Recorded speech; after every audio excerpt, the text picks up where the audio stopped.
and it made it, it sort of opened my mind to what we can do with this stuff, because the modern technology, as you see from the colors of these books, I mean, you can do. But think about that, because again, that's one of the things I'm really interested in, is how the arts connect.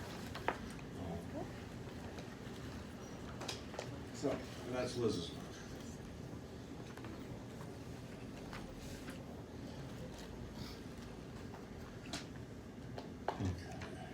Okay. Our next presenter is Aaron Graham, author of Arabic with a Redneck Accent. Grace's comment is in the tradition of Yusuf Kamenaka, which I can't pronounce. I have problems with pronunciation. And Brian Turner's Here Bullet. This collection is a veteran's first-hand account of war and all of its horror and confusion. The writer looks at how language can both clarify and obfuscate the reality, reminding us, quote, the boots on the ground aren't boots, they're packs of young me. Before I ask him to go, I'm just going to make a comment here.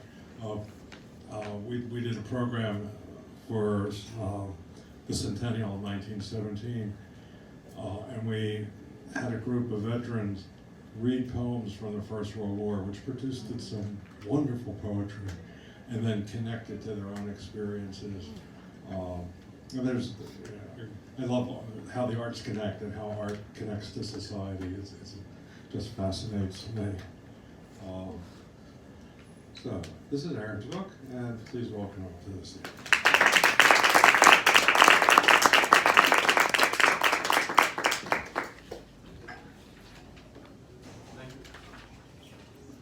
Thank you. Yeah, sorry, I pointed it way down. There we go, that's better. Perfect, thank you. All right, hey y'all. So a little bit, thank you, first of all, thank you all for having me here. I'm honored to be here, honored to be selected by this contest, and to be able to have my first thing in print that's actually a thing I can hold and put in my fridge and take home and show my daughter, which is really just marvelous. My dedication also is dedicated to my daughter, who's 7 years old, Alexia Catherine. And being a single father is a crazy thing, especially going from the Marine Corps to that, which happened shortly thereafter, was something I did not expect, but am blessed with every day. It's really just a hell of a thing. So I'll give some introduction to the poems as I go along, just for key terminology or situations y'all might not be aware of if you're not from the military persuasion, which I think probably most people aren't, which is just fine. In fact, probably better that way. So the first poem is the first poem in the collection. Oh no, that was supposed to record. Does that mean? Is it recording? It's recording. It's still recording. Oh, we'll balance it somehow. I'll get the sound and everything else. The first poem is called Blood Stripes. And blood stripes in the United States Marine Corps, which I served in, are the piece of gear or ornamentation you get when you become a non-commissioned officer. You hit like a corporal, you get a red stripe down your leg, which is called a blood stripe. And the symbolic importance of that is when you actually get promoted that way, what they'll do is they'll take a piece of cloth and you stand there and they'll hammer it into you with pins into your actual leg. And so you actually bleed, and it's actually a stripe of blood that goes along with that. And it's called hazing or whatever nowadays, but that's just the traditional way that it was comported in the Marine Corps. So without further ado, blood stripes. If there's something in the milk, then the milk ain't clean, and you are standing in ruins. My boot on grass won't grow roots. Boot in sand erodes foot flesh. So when spirit hits boot, it's already home. Home is an intersection of joy and pain, so boot's gotta run like White House pain. When I stand in ruins, praise God that I cannot tell the difference between the weeping and the meaning, between keening and exaltation that teaches me reality. I want to see scars that say, there's pain in this scar, a picture of suffering sorrow in this scar, a promise of hope in this scar. I think those children from Ramadi, who can't be trusted with the liability of full stomachs, had best be getting home now. The little boy from Jaffa, whose broken arm I set, he didn't know his name. All he knew, the family, once murdered, grew green stalks, meaty eyes, and lived in the flowers, returning as buds, as bulbs and tubers in the earth, queens of fire and isolation, blossoming year-round, sempiternal, blooming death. One time I saw an Iraqi kid bleed through 5 shirts when I couldn't pray loud enough in Latin or Arabic to make his bleeding stop. Then limply left his body, bled out in the sands, and realized I'm bawling, staggering around blur-eyed, and don't know where my rifle is. I don't really believe in preventative medicine, yearly checkups, crushed up herbs, rabbit's feet, chicken bones, going to church. Not because I don't believe in God, because I don't believe in too much preemptive fucking around.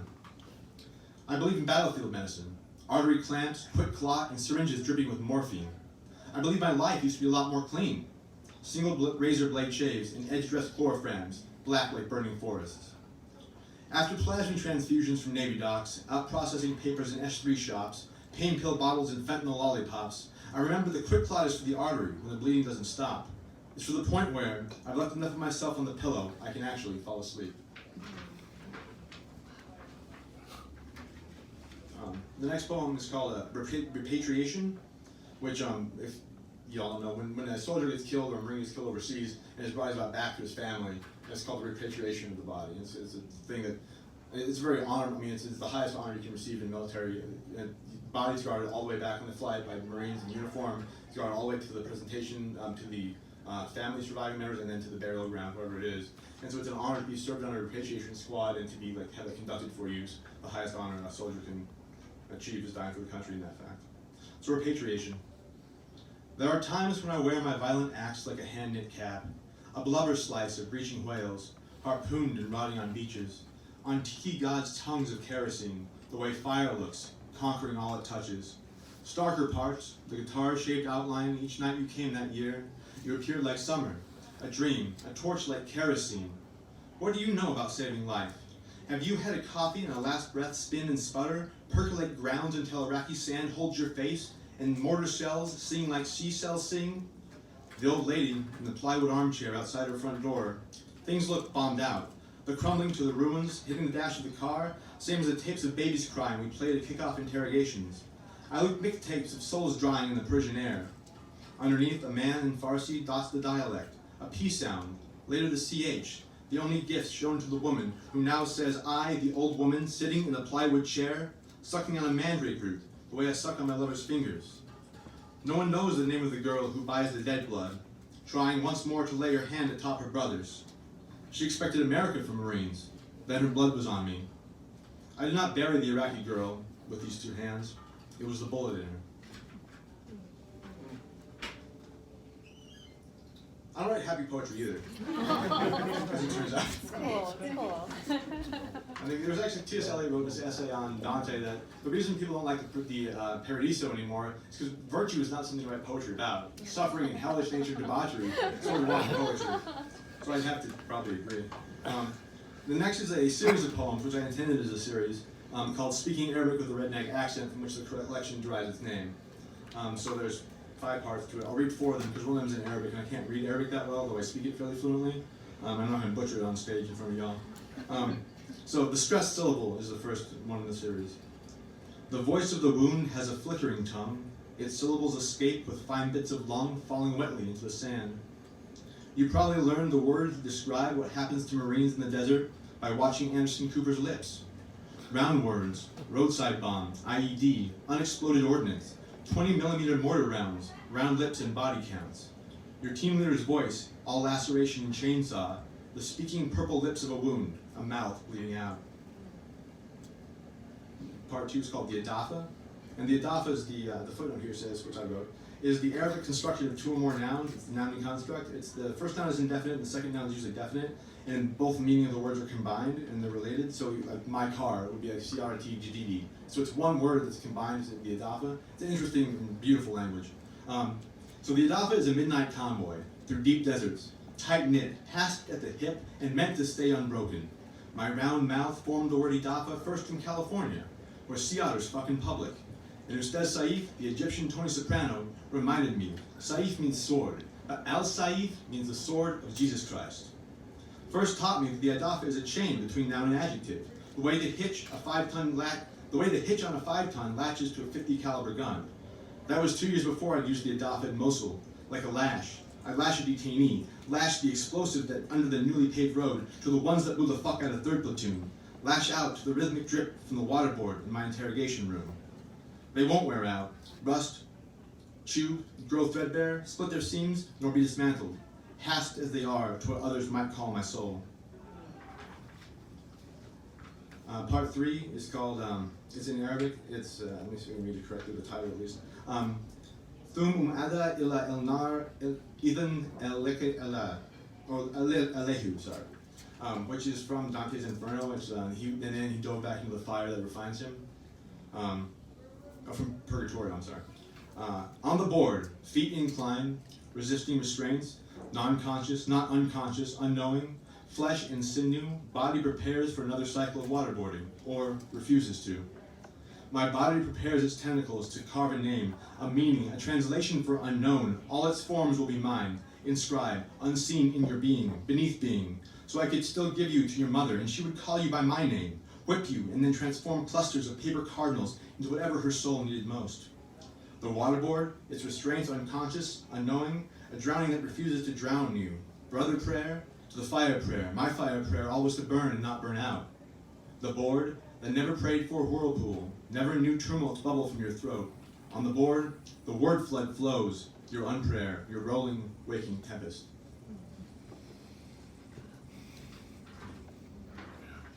And then the next poem is in Arabic, but the translation is the part 5 of the sequence, which is, "'Tis a flowery language, Ya Shabab," which means young people. So Ya Shabab is like a group of kids. So Arabic is a flowery language. I used to say at DLI where I learned Arabic. In the mosque, Midadan, the glory of God sings sonic calligraphies, fricatives and glottals, like the sandalwood filigree screens, wood-veiled balconies, devout women stowed away, seeking neither to see nor be seen, could teach me to be still, to be in God's presence, to be still and still to be in God's presence, behind a wood-stained screen, anointed with polyurethane. I cannot see them still, cannot see the still or glory, see none of the 99 names through the iron sights of my service rifle, each object burning my field of fire, from which a wind, I do not know which wind, blew, if it was you to me or if it blew me to you, but is a snarling wind, which sacrifices its speed to touch, curl green leaves like children's fingers. Next poem is called Serendipity. I'm not sure how I'm doing on time, because I didn't start a timer actually. Am I okay on time so far? You know? Yeah. All right. Well, I'll do a couple more Going. then. I'll make you endure a couple more if nothing else. No. Serendipity. This is, one reviewer of the poem said this was like a transcendent, like happy poem, and so I'm glad they thought that, because like, the rest of your collection was depressing as hell, so. The night stars silhouetted, jackals are hunting my dream across sandscapes. I'm not deployed, I'm on vacation, on a beach towel. Insist a fabrication, a fig tree waxing, a silent resurrection. All the while the mujahideen are gathering far from the oasis, at the Jumu'ah, their fingers fracturing into Legos, ragtag, block-jawed men with oversized rectangle heads, built by invisible hands. See how eloquently they're crafted? As if watching a movie, and how in some sense, life is always arriving too slowly. Mojave Viper is the next one. Mojave Viper is the ramp-up training course you do before you deploy to Iraq or Afghanistan, where you're in the Mojave Desert for like a month and just get used to the heat and life sucking every day. So yeah, more or less that's what they describe it as in the brochure they hand out. The nearest civilization, the world's biggest thermometer, is a palm tree on our horizon. Approaching the plywood mount town, the first seconds of light breached the horizon, the silent darkness. What exploded before us was not shrapnel, phosphorus, or tetanus-seeping Phillips head screws. Explosions were refracted light, bouncing from microfilament spindle silk, strands lit by thousands of tarantula legions covering their cacti overnight. Like a police tape perimeter made of muslin, a crystalline kingdom of perfection, so delicate only the infant rays of sun could hold it in focus. In pre-dawn hours, the Mojave sand, already instructing, the cost of invasion is how something beyond fathom is lost, or rather comes to an end, under retread soles, issued combat boots. Not happy either way. I'll read two more really briefly, just they're short ones. One's called The Situation on the Ground. The sand sweats petrol and pitch. Across the wire, reports, events, encounters rip down range with each trigger pull, until death is a second skin to me, is a film I rub between my index and forefinger, a charnel film I grind against the backs of my front teeth with a raw and bleeding tongue. At night, I stare at foreign sets of stars. As moonshine seeps across the Khorasan, it sketches a crescent pattern. My eyes are an effort to keep the day and night together. In the moment before an explosion breaks, the word shrapnel is the beginning of the reality shrapnel. Eviscerate hives, puckering sights, infected wounds. And the final poem I'll read is the final poem in the collection. It's called Casualties. The deer in the woods is a buck. In the woods, at dusk, nothing is visible. The woods are sometimes father. At times, a father can become invisible. But you can always tell by the spiced smell of Copenhagen long cut dribbling over the balcony railings whenever he's decided to go on the hunt. Whenever deer gather around the wicker furniture spread out across the front lawn like fortifications, defensive emplacements. The daughter darts across porches, breathless, silently shooing the deer before they become casualties. Before the father, who wants to be left alone, begins the killing of things to end his loneliness, or rather, to release the solitary feeling of death, which sometimes finds him on the balcony at dusk when the flask has gone empty in his hand.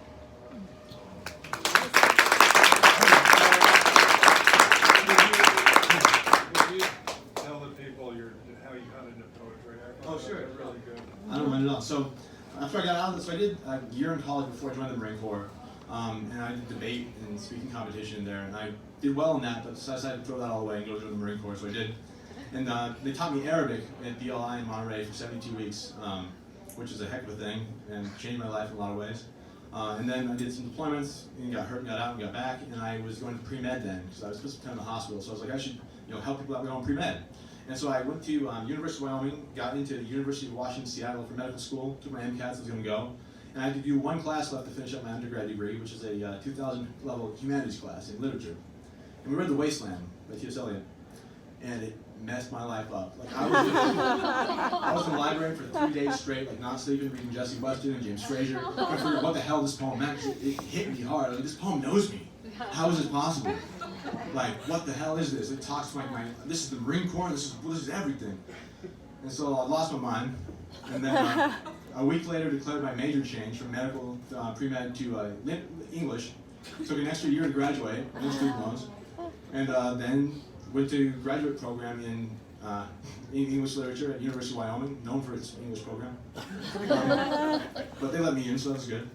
I did well enough there. I got into Emory for my PhD in Atlanta, and because they had the T.S. Eliot editorial project there, and so I was like, oh, Eliot, oh yeah. So it's more or less like my CV is like I study Eliot and poetry. Well, I changed that. Recently I got into different things, but that was my first initial drive. And so I went to Emory, did my PhD there. I'm ABD right now. Finished up my last year of funding there, so hopefully I'll be non-ABD by the end of the year. I'm teaching at Kansas State, and I teach poetry, and I teach poetry I love because it like really, literally, like changed, maybe saved my life, like, and it's just a brilliant thing. Wow. Thank you very much.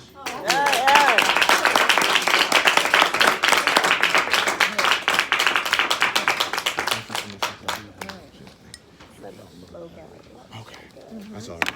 It'll last for you.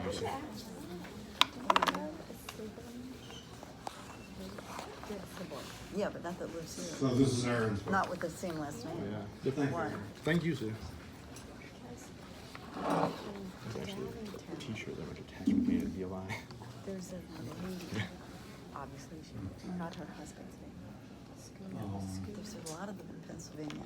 There's a famous artist Grace in Jones, Pennsylvania too, Dawn David. McDermott, We'll talk author about of that. pictures, But I'm not really. some of them moving, At least I don't think. as the contest winner. Her quote, her comment is, excuse me, this collection opens with a scene of a film editor, a cutter in a darkened room, trying to bring order and meaning to fragmented moments from fragmentary lives. The reaching towards order and meaning is central to this series of poems. Though in the end, the author accepts the fact that sometimes there is no script. The chapbook is thematically cohesive while having enough formal variety to keep things interesting and add layers of complexity that make the whole larger than the sum of its parts, which are indeed moving in more ways than one. Please welcome George McDermott.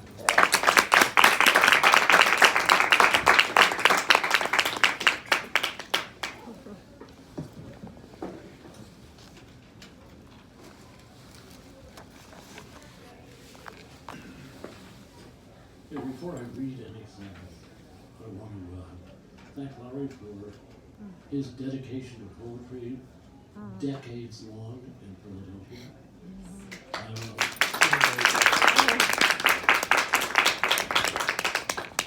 I want to thank Brandon for doing a hell of a design for the chapbooks.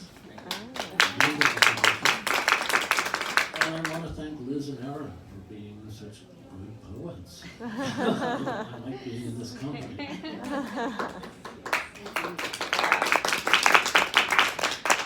And I will echo Aaron in saying that I guess I should thank T.S. Eliot. For me, it wasn't The Wasteland, it was Proof Rock and Ash Wednesday, but that's what did it for me. And I also majored in English after going to undergrad intending to be pre-med.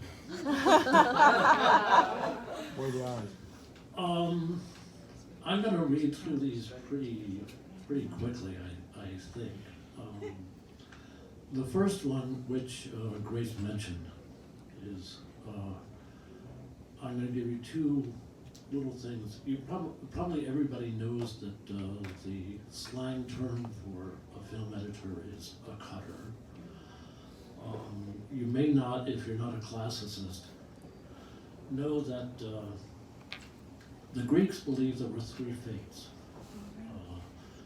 And one of them spun the thread of life, one of them measured the thread of life, and the third, whose name was Atropos, cut the thread. And this is called Atropos in Hollywood.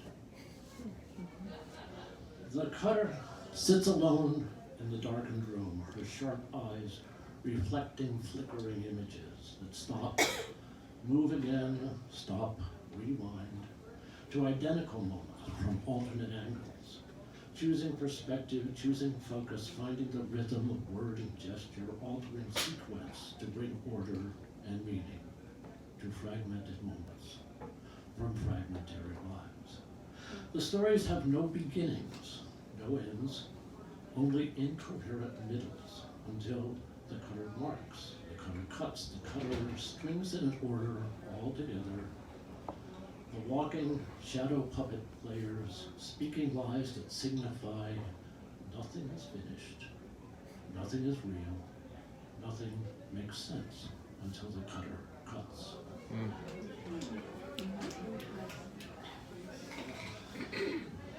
This one is called Versions of a Life. It's in 4 sections. Autobiography. She folds her mysteries away inside, glistening petals, fragrant as iris, warm and fragile, touching the secrets of blood and time. Here is the earth, here the moon, and there the numbers, the legends to bring order from chaos. Biography. Do not ask what her gestures mean. Fingers to forehead, curving spine, eyes that focus somewhere behind him, searching for someone else. Fiction. She imagines a door left ajar. The test results could be negative. Her husband could return from the war. There may be ghost moments, her breath fogging the windows, the cats and dogs lying together at her feet. Stories won't have to end. The bullet might pass an inch to the left. Delusion. The guiding hand marking hymns to remember. The testimony of ages past. The faith for ages to come. Self-evident truth. As if words never bend. As if they mean what they mean.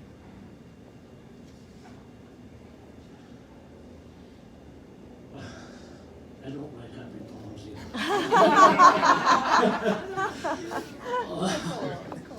This one is called Fear of Heights. We thought we knew what we were doing, but little of the threat remains. Just tiny scurrying figures that pass in flickering light from shadow to darkness. And even the fires are dying at last, leaving